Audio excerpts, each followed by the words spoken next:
பேர் சொல்லி சொன்னாங்க அவங்க. அப்படிங்களா? பாண்டியம்மான். பாண்டியம்மான் யார பாண்டியம்மான்ற பேர்ல நம்ம யாரையுமே சேர்த்து விடலன்றப்ப அப்ப நீங்க தான். அது எப்படி அவங்களுக்குள்ள வந்துச்சுன்றது எனக்கு தெரியல. சொல்லுங்க. அரோகரா முருகனுக்கு தாண்டா உண்மையிலேயே வந்து நன்றி சொல்லணும். அந்த தருணத்தில் தான் நான் வேதத்தை வேணும்னு சொல்லிட்டு இருக்கும்போது பிள்ளை வந்து திருப்புகள் நம்ம குரூப்பில் சேர்த்து விட்ருக்காங்க. அதில் முடிஞ்ச வரைக்கும் பயணம் பண்ணிகிட்டே இருக்கேன். பிள்ளை கூப்பிடும்போது போகிறே வரேன். பெருமாள் மலை கோவிலுக்கு கூப்பிடுறப்போ மறுப்பு சொல்லக்கூடாது, மறுவாரமும் நம்ம முடியாது சொல்லக்கூடாது, போகலாமேன்னு சொல்லி போயிருக்கும் போது தான் இந்த கந்தர் அனுபூதி தான் நான் தேடின வேதம்ன்றதை நான் அந்த இடத்துல முழுமையாக உணர்ந்து வந்தேன். இது என் கூட வந்த அத்தனை பேருக்குமே அக்கா வாங்க அத்தனை பேருக்குமே வந்து நான் அந்த இடத்துல மனமாற அதை ஏற்றுக்கிட்டேன்றது அது என்னை அறியாமல் வந்தது. உண்மையிலேயே சொல்கிறேன். என் கண்ணீரை யாருமே பார்க்கக்கூடாதுன்னு எங்கள் அம்மா எனக்கு சொல்லி வளர்த்துருக்காங்க. எங்கள் அம்மா என்ன சொல்லியிருக்காங்கன்னா, இந்த இடத்துல அதை சொல்லக்கூடாது, நானே இல்லாத காலத்தில் கூட என்னை நினச்சி கூட நீ ஒரு சொட்டு கண்ணீர் விடக்கூடாதுன்னு சொல்லி வளர்த்துருக்காங்க. நான் அவ்வளோ ஈஸியாக வந்து நான் கண்ணீர் விடவே மாட்டேன். எவ்வளோ நெருக்கமாக பழகிறேன் கேட்டு பாருங்கள். 1000 கஷ்டம் இருக்கும், ஆனால் ஒரு சொட்டு கண்ணீர் விடவே மாட்டேன். அந்த எல்லையில் பெருமாள் மலை வந்து உண்மையிலேயே சொல்கிறேன், அது நம்மளுக்கான பூமி.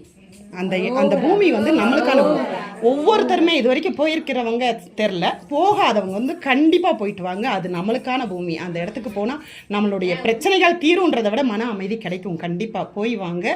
அது வந்து முருகன் அதுக்கடுத்து நம்மளை நல்லபடியாக வழி நடத்துவார். கண்டிப்பாக நல்லது நடத்துவார். நீங்கள் போய் வாங்க. சரி, எனக்கான வேதம் கந்தர் அனுபூதி. என்னுடைய குருநாதர் இது வரைக்கும் எனக்கு இல்லை. நான் குறைஞ்ச வச்சா ஒரு 8 வருஷமாக ஆன்மீகத்தில் அதிகமாக இருக்கேன். குழந்தையிலேருந்தே எனக்கு என்ன ஒன்றுனா, நான் பிறந்த வீடுமே வந்து கோயில் பூசாரி வீடு, நான் கல்யாணம் முடித்ததுமே வந்து கோயில் பூசாரி வீடு. அப்போ எனக்கு அந்த இடவெளியே இல்லை.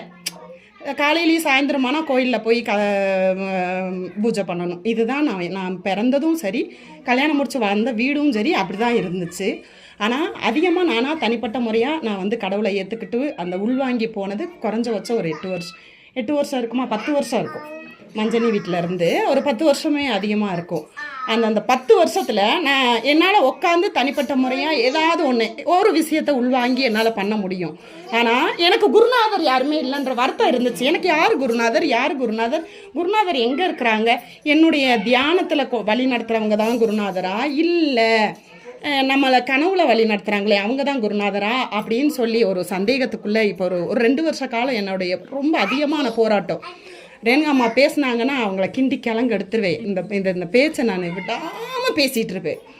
ஆனால் பெருமாள் மலைக்கு போய் என்னுடைய குருநாதர் தான் அருணகிரிநாதர் அப்படின்றத வந்து என் பிள்ளை எனக்கு அடையாளப்படுத்தி கொடுத்துருக்குறாங்க. உண்மையிலேயே சொல்கிறேன். அந்த முருகன் அருளால்